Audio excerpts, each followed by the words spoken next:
Okay, so bukod sa flyering, ay tuturo ko sa iyo sa external prospecting is yung paano makikita ng prospect mo yung mga posts. So meron tayong mga technique na ginagamit, ang tawag dito is technicalities. Technicalities. Sa FB. Yan. Marami nagtataka, upline, kailangan ko ba sobrang maging magaling para yumaman sa networking or sa Facebook. Actually, ang dami pong yumaman sa global na basic lang ang alam nila.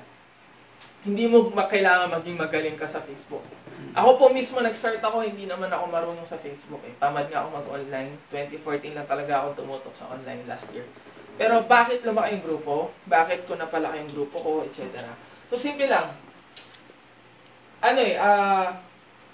Basta't alam mo yung basic sa Facebook. Pero meron mga technique na tinatawag. Yung technique na to, napakasimple lang, basic lang. Parang ganito. Di ba mahilig ka mag-post? Ngayon, kung gusto mo makita ang mga post mo, ang makakakita, puro mga prospect mo, marami kang prospect. Kagaya niyan, ito, newsfeed ko yan. Lahat ng nakikita ko sa newsfeed ko, yung mga taong nilalike ko lang. Kagaya nito, si April nag-post, ilalike ko. Ayan. Si Debbie Bascos, yan, nag-post, ilalike ko. Ano pa ba? Yan, kagaya nito, in global fan page. Kaya ako sila nakikita sa timeline ko kasi sila yung mga nilalike ko. Kung sino kasi like mo, yun ang makikita mo. Yes. Kung sino yung nilalike mo, yun yung makikita mo. Kung sino yung nilalike mo, pag nag-post ka, ikaw din yung makikita niya. Kasi nilike mo yung post niya eh. Nagets mo? Magkaroon kayo ng connection. Kagaya nito, ayan, si Tina. So, ito, prospect ko to. Ilalike ko yung post niya. Kasi prospect ko siya eh. Nakikita ko yung post niya kasi prospect ko siya. Ayan. So, kagaya nito, for example, ito, Michael Lee. Taga-in global to, crossline ko. So, wala naman akong benefit dyan eh. So, ang gagawin ko, unfollow ko siya. Ayan.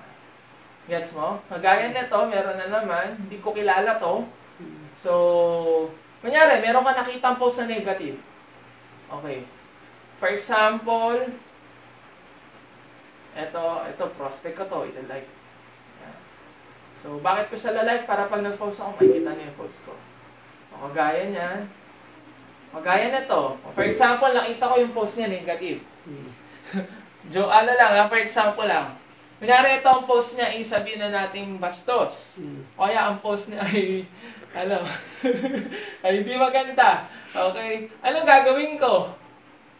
I-unfollow ko yan. So, for example, ito, ayan, ito na lang. Ayan. Ito, ayan, si Madelta pa. Prospect ko to, kaso ilang beses ko na to piniem, hindi nag-reply. Nakikita ko ang mga post niya, nonsense. So, hindi naman ako yayaman dyan eh. So, kailangan ko pa ba makita sa newsfeed ko yan? So, hindi na. So, unfollow. Click ko lang yung right. Lalo na kung ang gamit mo, laptop, madali yan. Pag cellphone, meron naman din ganito. Unfollow lang. So, bakit ko kailangan siya i-unfollow? Simple lang. Pandagdag lang siya sa newsfeed ko. Imbis na nakikita ko sa newsfeed ko is makakatulong sa akin para yumaman ako, para ma-motivate ako at pati yung mga business partners ko. Nakakadagdag lang siya ng sikit dyan. Yeah. So, in-unfollow ko siya. Okay? So, ganun.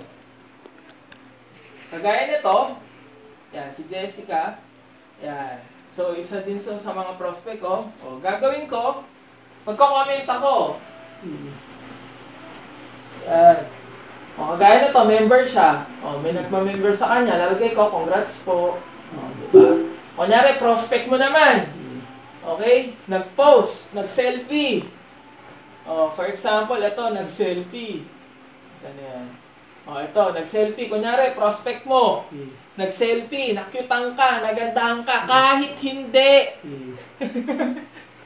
Kahit hindi, mag-comment ka. Lagay mo, gorgeous ha? Aray ko na wala.